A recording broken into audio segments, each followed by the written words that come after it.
esforço que estava a ser utilizado no programa e o que ele estava a dizer sobre o assunto, que era um programa vasto e substancial. Acho que foi isso que me impressionou mais. O dia que passei com o Pazeshnik mudou a minha vida por completo, porque eu era o chefe da divisão científica, essa era a minha função, e passei a ser alguém que estava muito envolvido na elucidação dos programas de armas biológicas soviético e iraquiano.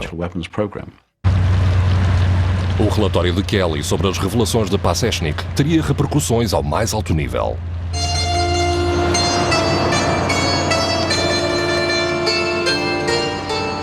No dia 8 de junho de 1990, Margaret Thatcher viajou para Moscovo para uma reunião com Mikhail Gorbachev. Ela perguntou-lhe se ele estava a esconder pesquisas secretas para o desenvolvimento de armas de destruição massiva. Soubemos que o Sr. Gorbachev respondeu: a União Soviética não tem nenhum programa para o desenvolvimento de armas biológicas ou de toxinas. Ele repetiu uma promessa anterior que tinha feito para verificar a questão.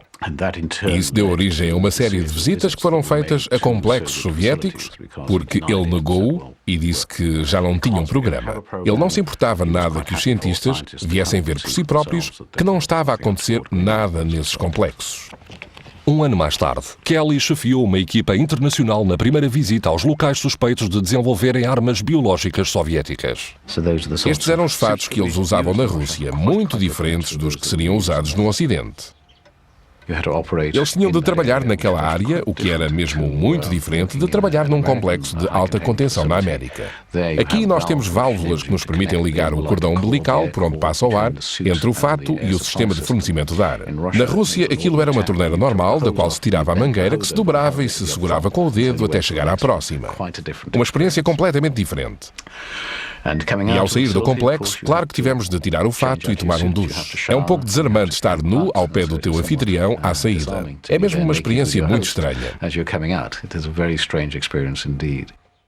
É esquisito estarmos a milhares de quilómetros de distância de casa, sozinhos, num complexo, naquele tipo de situação.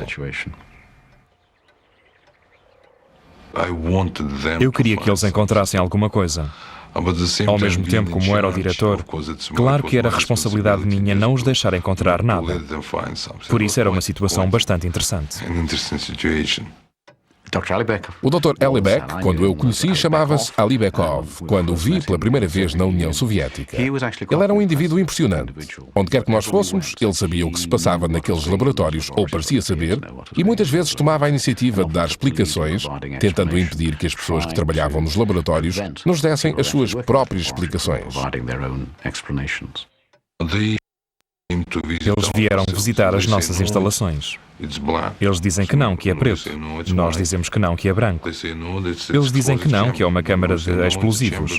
E nós dizemos que não, que é uma câmara para testar biopesticidas. Eles dizem que não e etc. O que quer que tu digas, eles encontram o argumento contrário. Acho que a nossa maior surpresa foi o reconhecimento inadvertido de que eles trabalhavam com a varíola. Nós estávamos a visitar estes laboratórios, que não são particularmente bem selados, e falámos com alguns dos técnicos mais novos. E eu perguntei a um deles se eles trabalhavam com a varíola, e ele respondeu que sim. Eu fiquei espantado.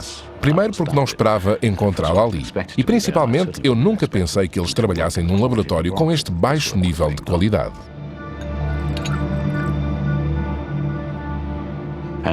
Eu tinha comigo um intérprete inglês, que era excelente no russo, e eu perguntei-lhe aquilo 3 vezes para ter a certeza que não tinha percebido mal. Até usei a expressão latina e ele confirmou sempre.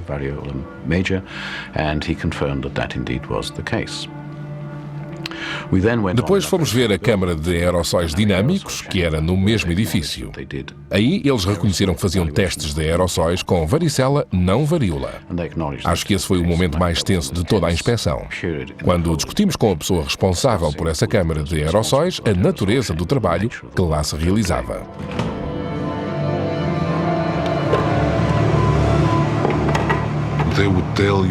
Eles relataram o que encontraram. As câmaras e alguns sistemas de engenharia específicos. E que nós éramos pouco cordiais e que tínhamos tentado esconder tudo. Que não tínhamos cooperado. E eles estavam certos, absolutamente corretos. Porém, ao mesmo tempo, nós tínhamos de analisar este caso do lado russo. Claro que nós não tínhamos hipóteses, porque eles emitiram o relatório. Havia grandes pressões ao mais alto nível do governo, incluindo o próprio Gorbachev, para não lhes dar quaisquer argumentos. Como parte do acordo sobre inspeções com o Ocidente, os soviéticos exigiram o acesso recíproco às instalações dos Estados Unidos, incluído o Fort Detrick. Ali Bekov fez parte da delegação. Eu já suspeitava que não iríamos encontrar nada de relevante. Mas o que foi um choque foi que nós não encontramos mesmo nada. Para mim, foi isso que mudou tudo. Percebi que estava farto da minha vida. 2 anos após o presidente Gorbachev ter negado a existência do programa de armas biológicas, os seus principais cientistas desertaram para o Ocidente. Eu passei 17 anos da minha vida a fazer um trabalho desnecessário para um médico. E foi então que eu decidi que estava farto e me ia embora. Foi preciso o colapso da União Soviética para abrandar o programa de bioarmas. Sem futuro na Rússia, Sergei Popov desertou e seguiu Ali Bekov até a América. O objetivo a que consagramos as nossas vidas e esforços foi o nosso maior erro. Já há muito tempo que eu tinha decidido tentar evitar qualquer pesquisa nesta direção. Até tinha prometido a mim próprio não fazer mais testes, porque já tinha percebido que aquilo era tudo muito negativo.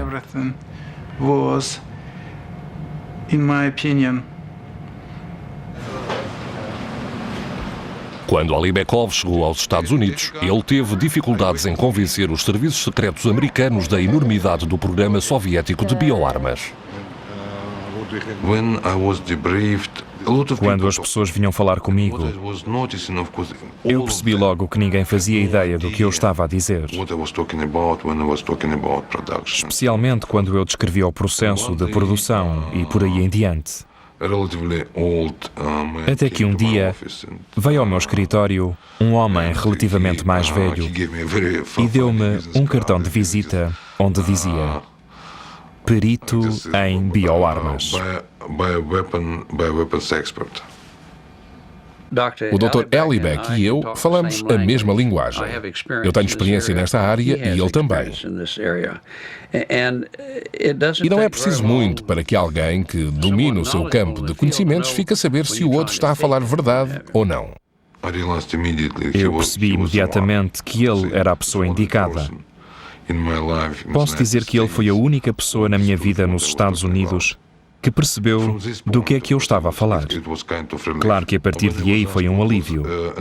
Quando me tinham perguntado qual a capacidade total de entrada da União Soviética, e eu respondi 4.000 toneladas, ninguém me acreditou. Ninguém. Disseram que era impossível. Nós conseguimos produzir quase 1 tonelada métrica de antrase por ano. A União Soviética tinha a capacidade de produzir 4.500 toneladas métricas. Estas quantidades eram absolutamente incríveis para mim. Quando eu tomei conhecimento destas quantidades, pus a cabeça na mesa e disse, meu Deus, o que se faz com 4.500 toneladas métricas de antrase?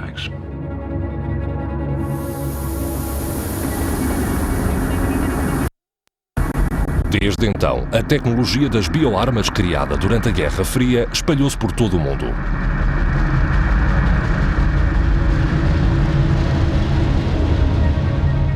Alguns dos cientistas que desenvolveram armamento biológico estão agora a ser recrutados para a defesa contra as armas que eles próprios criaram.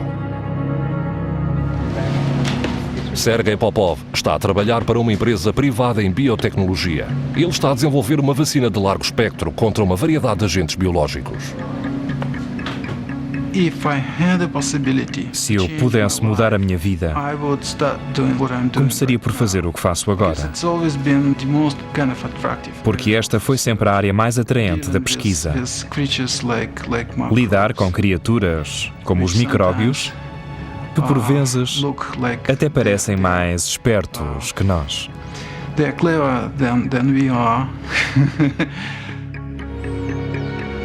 Kanatjan Alibekov, agora Ken Alibek, é o vice-presidente de uma das principais empresas de biotecnologia e dirige o Centro Nacional para a Biodefesa dos Estados Unidos. A minha pesquisa é no sentido de encontrar tratamento para várias doenças infecciosas. Tenho também alguns projetos para desenvolver proteção contra armas biológicas. Bill Patrick é um consultor de biodefesa que dá seminários sobre armas biológicas a estudantes das academias militares dos Estados Unidos, ao FBI e à CIA. Eu sou uma das últimas pessoas do antigo programa defensivo que anda por aí a tentar disseminar a informação que tenho sobre armamento biológico e os meios para o combater.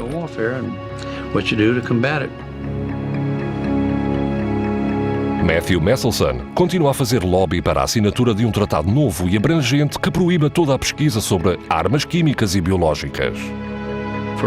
É muito perigoso quando a nossa espécie vira o seu conhecimento sobre o processo vital contra si própria.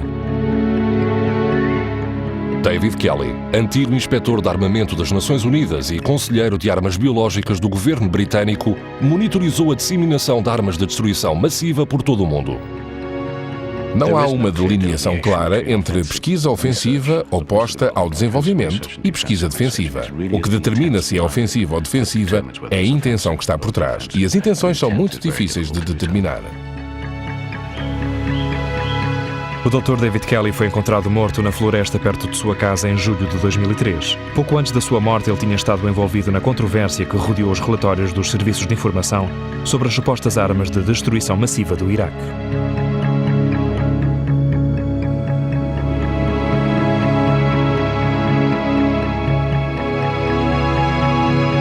Versão portuguesa, via satélite.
História do século XX, no canal de História.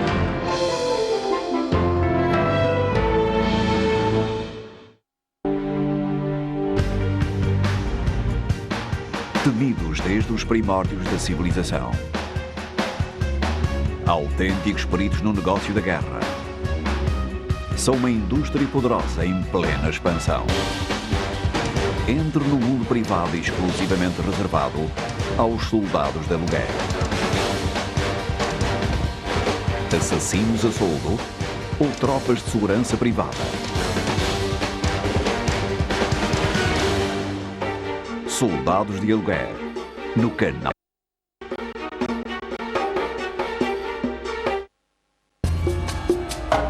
Em 2004, 53 jornalistas e 15 colaboradores de comunicação morreram por exercer as suas funções ou por expressar a sua opinião. Pelo menos 907 foram detidos, 1.146 foram agredidos e ameaçados e 622 meios de comunicação foram censurados. 3 de maio é o Dia Internacional da Liberdade de Imprensa. O canal de História une-se com uma programação especial de 5 documentários. 5 histórias sobre jornalistas e repórteres ao longo da história. Esta semana, só no canal de História.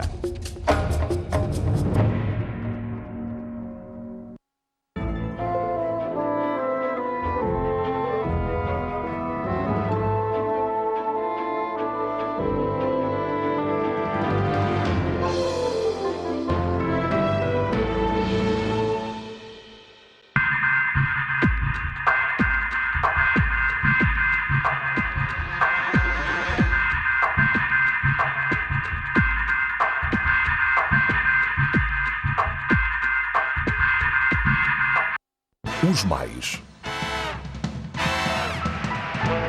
Neste episódio, dirigentes políticos.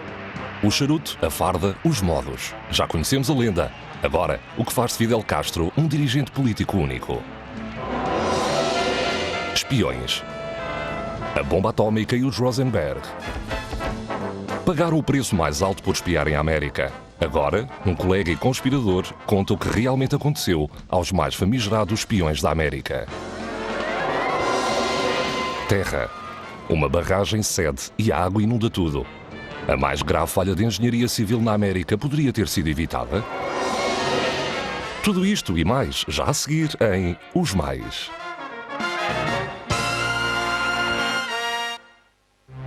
Dirigentes políticos. Fidel Castro, o dirigente há mais tempo no poder.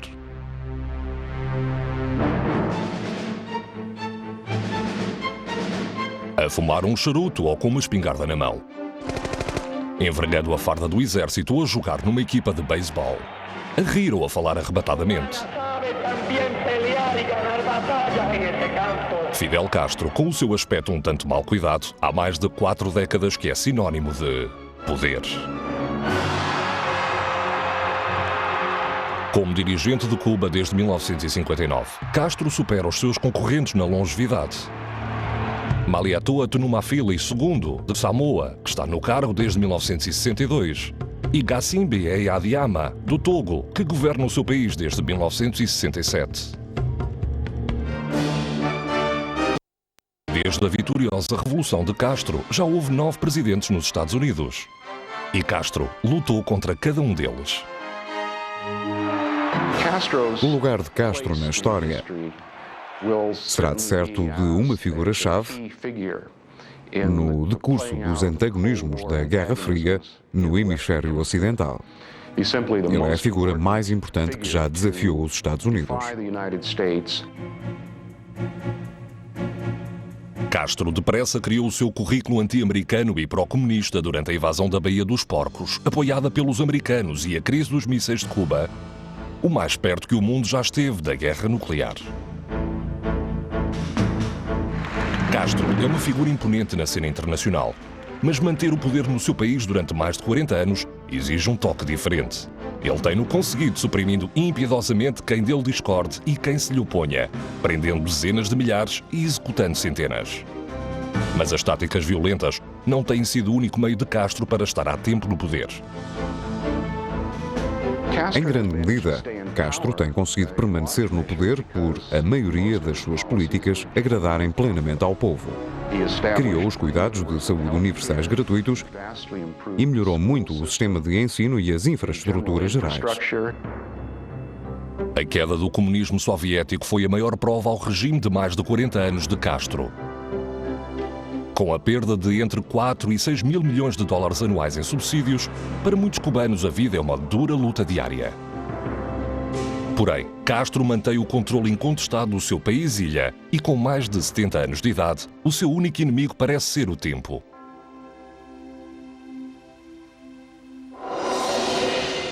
Luís XIV, o monarca com o reinado mais longo.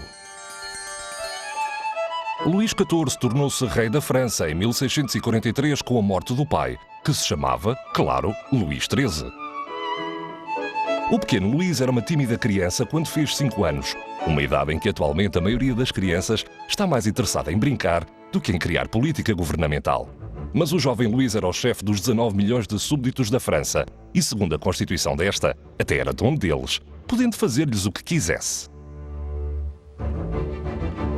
Mas, na realidade, durante alguns anos, os deveres oficiais de Luís estiveram a cargo do cardeal Jules Mazarin, o primeiro-ministro da França. Quando Mazarin morreu em 1661, Luís, com 22 anos, teve uma epifânia. Deus tinha-o destinado para ser rei. Este conceito de mando divino seria transmitido a todos os reis futuros.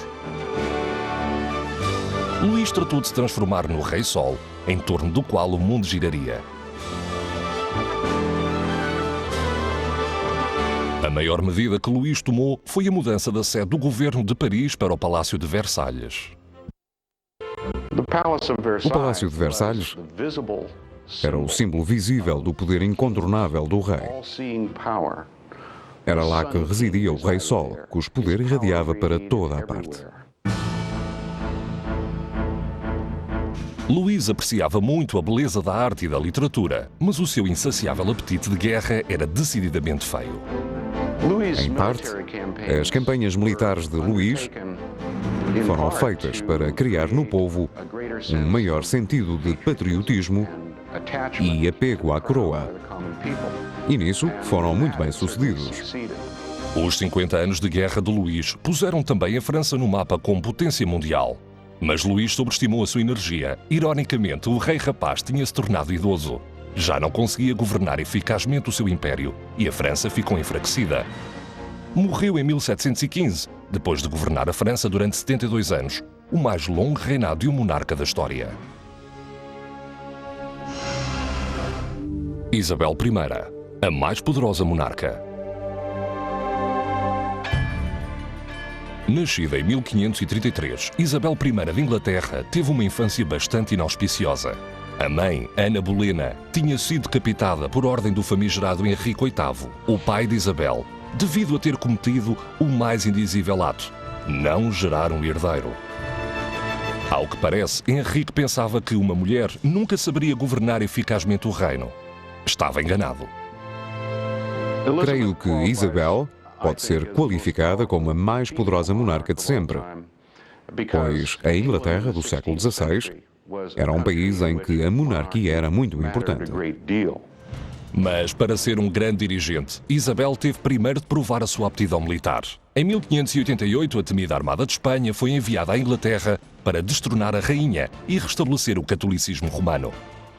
A feroz batalha durou 9 dias, mas em 8 de agosto de 1588, na Batalha de Gravelines, a frota inglesa derrotou o mais forte país do mundo. A derrota da Armada instaurou o domínio inglês do alto mar e qualificou para sempre Isabel como a mais poderosa monarca da história. Mao Tse-tung, o mais mortífero dirigente político. Mao Tse-tung fez centenas de milhões de chineses adorá-lo quase como a um deus. Como o herói da Revolução Camponesa de 1949, Mao apoderou-se da China, prometendo dar poder ao povo através do comunismo. Apresentava-se como o dirigente perfeito, mas havia um lado tenebroso. Nos primeiros anos do seu regime comunista, seriam mortos cerca de 3 milhões de dissidentes políticos, mas o resultado das suas táticas violentas empalidece quando comparada com o armagedismo que ele involuntariamente causou, uma política governamental desastrosamente mal sucedida. Estas imagens mostram apenas uma pequeníssima parte dos milhões que morreram durante a fome que assolou a China entre 1958 e 1961, a pior que o mundo conheceu. Estima-se que tenham morrido entre 30 e 40 milhões de pessoas, o equivalente a todo o estado da Califórnia. A fome e as mortes que causou foram resultado direto do chamado Grande Salto em Frente, o esforço imparável de Mao para fazer aumentar a produção de aço e, simultaneamente, organizar a agricultura em muitas comunas. Porém, o Grande Salto em Frente foi um desastre económico e uma tragédia humana. A ideia de organizar coletividades em massa para substituir as quintas familiares revelou-se tristemente ineficaz. Foi um enorme desperdício de recursos. A produtividade diminuiu enormemente e a China depressa se viu a braços com a fome em grande escala. Devido à obstinada determinação de Mao, o grande salto em frente só foi abandonado passados 3 anos, durante os quais um número enorme de chineses, dezenas de milhões, morreu de fome.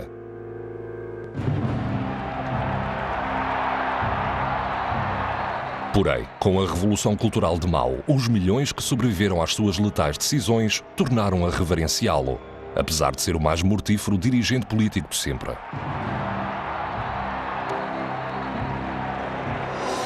Morreram pelo menos 2 vezes mais pessoas de fome na China de 1958 a 1961 do que em todas as piores épocas de fome no século XX. 5 milhões e meio na Ucrânia de 32 a 33, 3 milhões em Bengai em 43, 1 milhão na Etiópia em 84 a 85, 1 a 3 milhões na Coreia do Norte de 95 a 98. Espiões. Os Rosenberg, os mais famigerados espiões. Corre o ano de 1949. A América do pós-guerra está fixada na bomba atómica. A América tinha, e os soviéticos tinham-na roubado, e nós queríamos saber como. A primeira resposta surge em 1950. O físico inglês Klaus Fuchs é capturado e confessa ter revelado aos soviéticos segredos atómicos que tinha ficado a conhecer enquanto trabalhava no Projeto Manhattan. Isto desencadeia uma caça aos espiões separada nos Estados Unidos.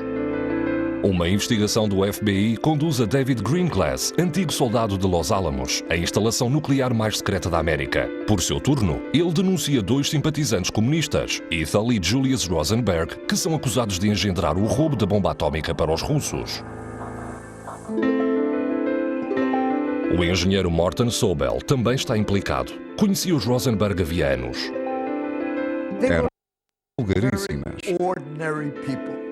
Interessavam-se muito pelos filhos, como quaisquer pais. E nada neles os diferenciava do resto da população. Mas os Rosenberg eram diferentes. Foram acusados de entregar aos russos desenhos que mostravam como funcionava a bomba atómica. Foi-lhes prometida uma pena menos pesada se confessassem, mas recusaram. Assim, os Estados Unidos fizeram sentir aos espiões acusados todo o peso da sua ira. No julgamento, Irving Staple, o advogado da acusação, argumentou com zeloso patriotismo. A estratégia resultou. Após apenas um dia de deliberação, um emocionado júri considerou os réus culpados. Embora acusado de conspiração, Sobel nunca é relacionado com a bomba atómica. É condenado a 30 anos de prisão, mas os Rosenberg são condenados à morte. Em todo o mundo, manifestantes saem para as ruas. Muitos afirmam que as provas contra os Rosenberg não são inabaláveis, enquanto que outros acusam o governo dos Estados Unidos de antissemitismo. Mas uma coisa parece ser evidente. Mesmo que os Rosenberg fossem culpados daquilo de que eram acusados, os desenhos rudimentares que tinham entregue aos soviéticos empalidecem quando comparados com as pormenorizadas informações fornecidas por Fuchs, que cumpriria uma pena de apenas 9 anos numa prisão inglesa. Assim, por que sofreram os Rosenberg penas tão pesadas? Foi um julgamento político. Num julgamento político, a pena nada tem a ver com o delito cometido. Num julgamento político, o governo procura dar um recado ao país e ao estrangeiro. O governo quis que todos os candidatos a espiões percebessem bem este recado. Apesar das vozes contra, Ethel e Julius Rosenberg morreram na cadeira elétrica em 19 de junho de 1953, apenas um dia depois de fazerem 14 anos de casados. É um fim controverso para os mais famigerados espiões da América. Os 4 de Cambridge. Os espiões com mais êxito. A Universidade de Cambridge foi sempre frequentada pelos filhos bem-nascidos da Inglaterra, mas na década de 30 foi também onde surgiram espiões soviéticos. Os estudantes Guy Burgess, Donald Maclean, Harold Philby e Anthony Blunt eram comunistas clandestinos. Recrutados e cuidadosamente treinados em espionagem pelo KGB, causariam ao Ocidente mais danos do que quaisquer outros espiões na história. Os 4 de Cambridge eram pessoas provenientes da classe alta. Eram considerados cavalheiros e como estando entre os que não era necessário vigiar. Os 4 de Cambridge ascenderam a cargos importantes e criaram um caudal de informações entre o Ocidente e o Leste, entre eles segredos atómicos. Mas o mais perigoso destes homens era talvez Harold Philby, elo de ligação com a CIA em Washington. O seu acesso a informações confidenciais veio a revelar-se mortífero. Houve pessoas que Philby conhecia, agentes ocidentais, que ele entregou aos russos e que quase de certeza foram executadas. Foram os americanos quem primeiro desconfiou e procuraram Donald Maclean em 1951. Maclean desertou rapidamente para a Rússia, levando consigo Burgess. 12 anos depois, Philby foi desmascarado, mas também ele se escondeu atrás da cortina de ferro, enquanto os ingleses investigavam a possibilidade de um quarto espião de Cambridge. O rastro conduziu a Anthony Blunt, que tinha sido tornado cavaleiro e era conselheiro de arte da Rainha Isabel. Os ingleses queriam as suas informações, mas como não desejavam o embaraço de revelar mais um espião dentro da ordem estabelecida, ofereceram-lhe imunidade e Blunt confessou em segredo os seus pecados. Porém, 13 anos depois, a primeiro-ministro Margaret Thatcher desmascarou-o. Ele perdeu o título de cavaleiro e foi assediado pela imprensa. Em 1979, Blunt disse acerca da sua atividade de espião: The timing seemed right, but looking back at it now, of course, I realized it was a disastrous, an appalling mistake. Talvez tenha sido um erro, mas eram bem certas a aptidão e astúcia dos 4 de Cambridge, homens que silenciosamente mudaram o mundo com a mais bem-sucedida rede de espionagem da história.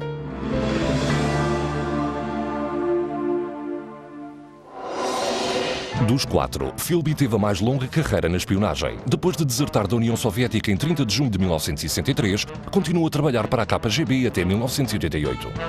Pelos seus bons serviços, foi imortalizado em 1990 num selo postal russo, com a sua face, data de nascimento e morte. Moldadores da Terra. Canal do Panamá, o mais mortífero projeto de construção. 15 de agosto de 1914. Enormes comportas de 18 metros de altura e 3 de espessura abrem-se lentamente e, pela primeira vez, navios entram no Canal do Panamá. O Oriente e o Ocidente estão finalmente unidos. Mas nem todos festejam o acontecimento. Durante a construção, tinham morrido mais de 25 mil pessoas, a começar pelos franceses. Em 1880, depois de construírem o Canal de Suez, os franceses mergulharam de cabeça no Projeto Panamá. Mas a sua avidez foi a sua perdição. Eles não tratavam da parte da engenharia, nem entendiam bem o que estava implicado em remover grandes quantidades de terra. E o maior problema era a doença. A febre amarela assolou o canal. Em menos de 20 anos tinham morrido mais de 20 mil. A ficar sem dinheiro, sem mão de obra e, por fim, sem vontade de concluir a obra, os franceses abandonaram o projeto em 1898. Entraram em cena os Estados Unidos. Os seus esforços começaram em 1903, sob a orientação vigorosa de Teddy Roosevelt, que instalou pela primeira vez no Panamá um governo pró-americano. Mas apenas 2 anos depois, a maldição do canal, a febre amarela, mais uma vez ameaçava dizimar a mão de obra. Em vez de desistirem, os cientistas dos Estados Unidos fizeram o que os franceses não tinham conseguido fazer: procurar a causa da mortífera doença, o mosquito. Em poucos meses, o inseto e a doença estavam controlados. Os operários trataram então de escavar mais de 260 milhões de metros cúbicos de terra, o suficiente para fazer um aterro com a área de um quarteirão citadino e 30 quilómetros de altura.